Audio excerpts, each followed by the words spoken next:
Hi guys, this Aditya from spoken English Guru channel. आप सभी का एक बार फिर से स्वागत है एक बहुत ही इंपॉर्टेंट टॉपिक में। टॉपिक है हाउ टू इंट्रोड्यूस योरसेल्फ। अपना परिचय कैसे दें। Guys, you may be a student. आप एक स्टूडेंट हो सकते हो। You may have to introduce yourself in your new class. आपको अपना इंट्रोडक्शन अपनी नई क्लास में देना पड़ सकता है। You may be in an interview. आप एक इंटरव्यू में हो सकते हैं। You may have to introduce yourself before the interviewer. आपको इंटरव्यूअर के सामने अपना इंट्रोडक्शन देना पड़ सकता है। इंटरव्यूअर कौन होता है? जो इंटरव्यू लेता है। या फिर you may be in an auditorium and you may have to give your introduction in front of thousands of people. आप एक ऑडिटोरियम में हो सकते हो और आपको हजारों लोगों के सामने अपना इंट्रोडक्शन देना पड़ सकता है। Irrespective of where you are, the way you introduce yourself decides what perception people are gonna have about you. जिस तरह से आप इंट्रोडक्शन देते हो ना, ये डिसाइड करता है कि लोगों के मन में, लोगों के ब्रेन में आपका क्या परसेप्शन होने वाला है। आपने एक कहावत सुनी होगी, well begun is half done. अच्छी शुरुआत का मतलब है आधा काम हो गया। ठीक इसी तरह से इंट्रोडक्शन बहुत ही इंपॉर्टेंट रोल प्ले करता है। आज जो स्टेप्स मैं आपको यहां पर बताऊंगा, इन स्टेप्स को अगर आप फॉलो करेंगे तो चाहे आप आज इंटरव्यू देने जा रहे हो या 1 महीने के बाद या 1 साल के बाद, आप कभी भी इंटरव्यू दें, इन स्टेप्स को फॉलो करिएगा। मैं गारंटी से कह सकता हूं, कम से कम इंट्रोडक्शन का तो एक बहुत ही अच्छा इंप्रेशन आप बनाएंगे। तो आइए शुरुआत करते हैं। हमारा सबसे पहला स्टेप है ग्रीट करना। ग्रीट का मतलब होता है अभिवादन करना। जब आप किसी से मिलते हैं तो हिंदी में आप क्या कहते हैं? नमस्ते, नमस्कार, प्रणाम। लेकिन इंग्लिश में आप कहते हैं गुड मॉर्निंग, गुड आफ्टरनून या फिर गुड इवनिंग। हमेशा ध्यान रखें, हाय, हेलो, हे, व्हाट्सअप, ये आप कभी भी नहीं कहेंगे, क्योंकि ग्रीट करने का ये इनफॉर्मल तरीका है, अनौपचारिक तरीका। और जब आप किसी इंटरव्यू में होते हैं या अपनी क्लास में इंट्रोडक्शन देते हैं और उस टाइम पे आपको ग्रीट करना है, तो हमेशा आपको होना पड़ेगा फॉर्मल। दोपहर के 12 बजे तक आप कहेंगे गुड मॉर्निंग। दोपहर के 12 बजे से लेकर के शाम के 5 बजे तक आप कहेंगे गुड आफ्टरनून। और शाम के 5 बजे के बाद अगर कभी इंटरव्यू में या कहीं पे भी आपको इंट्रोडक्शन देना है तो आप हमेशा कैसे ग्रीट करेंगे? Good evening. अब आप बताते हैं अपना नाम और उसके बाद आप बताते हैं कि आप किस जगह के रहने वाले हैं। तो देखिए, नाम बताने के लिए जनरली 4 तरीके लोग यूज करते हैं। दिस इज अपना नाम, आई एम अपना नाम, माई सेल्फ अपना नाम, या फिर माई नेम इज और अपना नाम बताते हैं। लेकिन तीसरा तरीका माई सेल्फ के साथ अपना नाम बताना, ये ग्रामेटिकली इनकरेक्ट है। माई सेल्फ एक पजेसिव प्रोनाउन है और पजेसिव प्रोनाउन के तुरंत बाद एक नाउन का यूज इस तरह से नहीं किया जाता। तो आप इन 3 तरीकों से अपना नाम बता सकते हैं। हालांकि आपको मैं जरूर कहूंगा सबसे बेस्ट तरीका है माई नेम इज और जो भी आपका नाम है। My name is Rahul, my name is Aman, my name is Priya, my name is Riya, my name is Shweta, my name is Rashmi, जो भी आपका नाम है, इस तरह से आप नाम बता सकते हैं। और उसके बाद आता है प्लेस। 2 तरीके आपके सामने हैं। आई बिलोंग टू, कहां के आप रहने वाले हैं। मान लीजिए आप रहने वाले हैं देहरादून के, आई बिलोंग टू देहरादून, या फिर आई एम फ्रॉम देहरादून। इन दोनों तरीकों से आप बता सकते हैं कि आप किस जगह के रहने वाले हैं। एक इंपॉर्टेंट पॉइंट और है, मान लीजिए कि इंटरव्यू देहरादून में ही हो रहा है और तब मैं कहना चाहता हूं कि मैं देहरादून का ही हूं। देहरादून का ही, ये जो ही वर्ड आया, ये मैंने क्यों यूज किया? क्योंकि देहरादून में इंटरव्यू हो रहा है, तो मैं कहता हूं मैं देहरादून का ही हूं। अगर देहरादून में इंटरव्यू हो रहा होता और मैं होता दिल्ली का, तो मैं क्या कहता? मैं दिल्ली का हूं। तब मैं ये थोड़ी कहता मैं दिल्ली का ही हूं, नहीं, तब मैं कहता मैं दिल्ली का हूं। यहां पर मैंने कहा मैं देहरादून का ही हूं, यानी देहरादून में इंटरव्यू हो रहा है और मैं देहरादून का ही हूं। ऐसे केस में एक वर्ड आप यूज करते हैं, इटसेल्फ। मान लीजिए आप कोटा के हैं और कोटा में ही इंटरव्यू हो रहा है, तो आप किस तरह से कहेंगे? I belong to Kota itself, या फिर I am from Kota itself. इसका आप यूज करते हैं। That's it. आपने पहले बताया अपना नाम, उसके बाद आपने बताया कि आप कहां के रहने वाले हैं। अगला स्टेप है फैमिली, और उसके बाद आप बताते हैं अपनी क्वालिफिकेशन के बारे में। जब आप बताते हैं अपनी फैमिली के बारे में, तो एक सेंटेंस आप रट सकते हैं। इन माई फैमिली, मेरे परिवार में, अपार्ट फ्रॉम माई पेरेंट्स, मेरे माता पिता के अलावा, आई हैव, कौन कौन है? मान लीजिए आपका एक बड़ा भाई है और एक छोटी बहन है। आप कह सकते हैं I have an elder brother and और एक छोटी बहन, अ यंगर सिस्टर। बस इतनी सी बात। अब मान लीजिए आपका केवल एक भाई है जो बड़ा है आपसे, तो आप कहते हैं I have an elder brother, that's it, बस यहां पर फिनिश हो गया।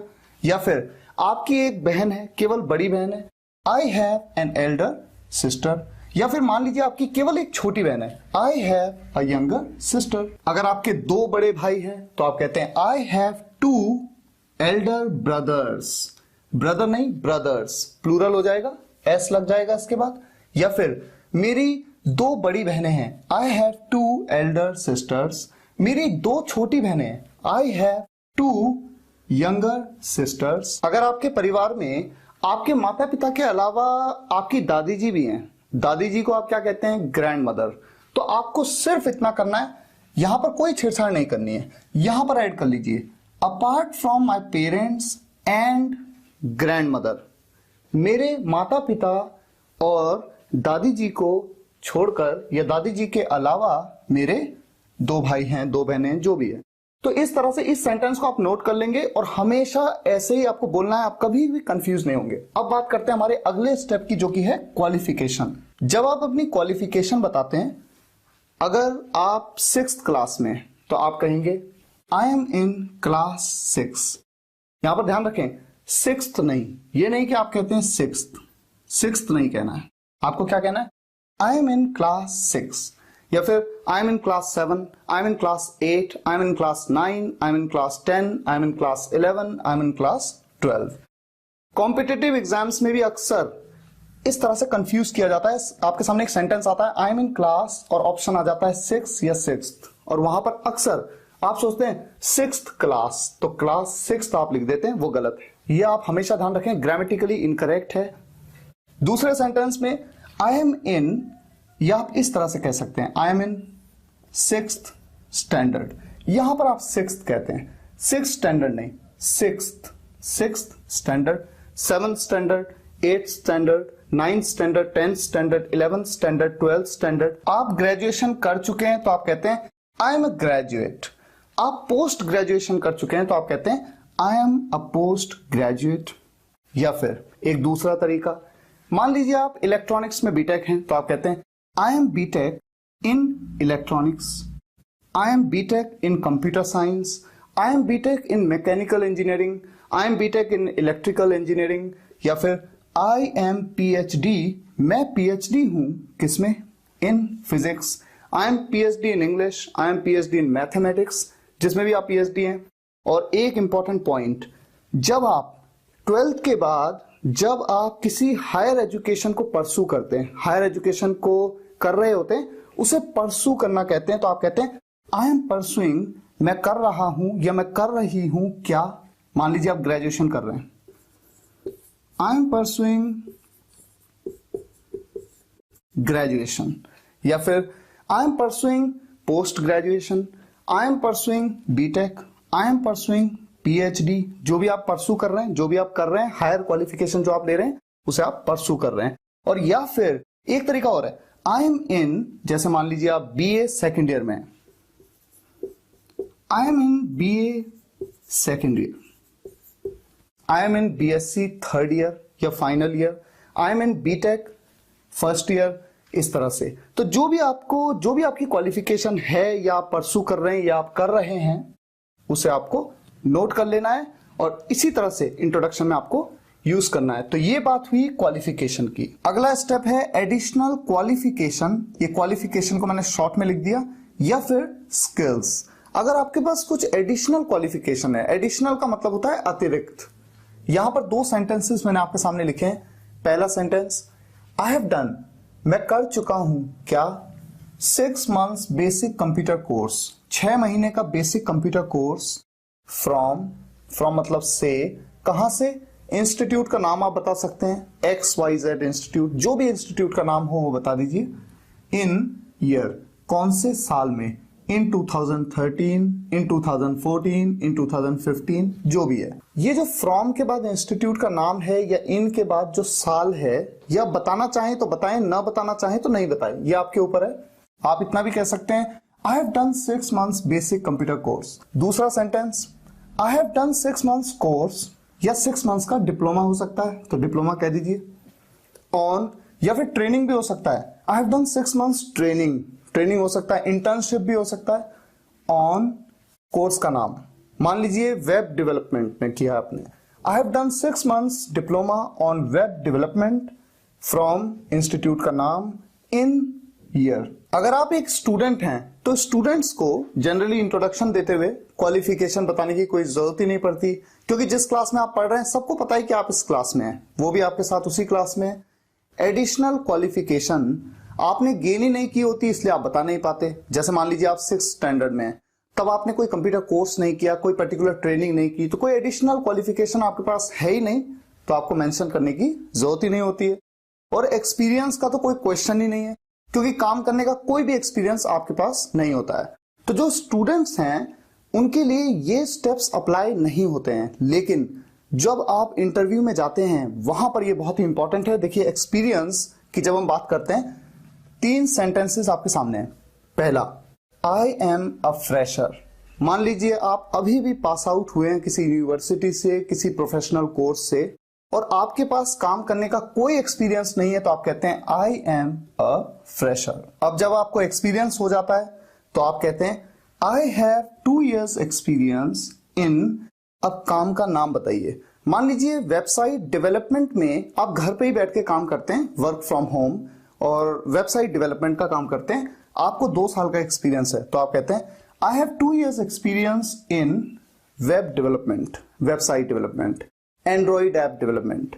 कोई भी आप प्रोफेशनल वर्क का नाम ले सकते हैं, या फिर आप किसी कंपनी में काम कर रहे हैं या कर चुके हैं, इस तरह से sentence I have 2 years experience working with या वर्किंग इन, दोनों तरह से बोला जाता है।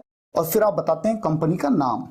मान लीजिए HCL में आपको 2 साल का काम करने का एक्सपीरियंस है, तो आप कहते हैं I have 2 years experience working with या working in HCL as a या एन। अब पोजीशन का नाम बताते हैं। मान लीजिए आप वहां पर ऑफिसर थे, तो आप कहते हैं एज एन ऑफिसर, क्योंकि ऑफिसर के साथ क्या यूज होगा, एन। या फिर आप वहां पर एग्जीक्यूटिव थे, एज एन एग्जीक्यूटिव। या फिर आप वहां पर मैनेजर थे, मैनेजर के साथ ए का यूज करेंगे, एज अ मैनेजर। अगला स्टेप है हॉबी। हॉबी का मतलब होता है शौक। आपको क्या शौक है।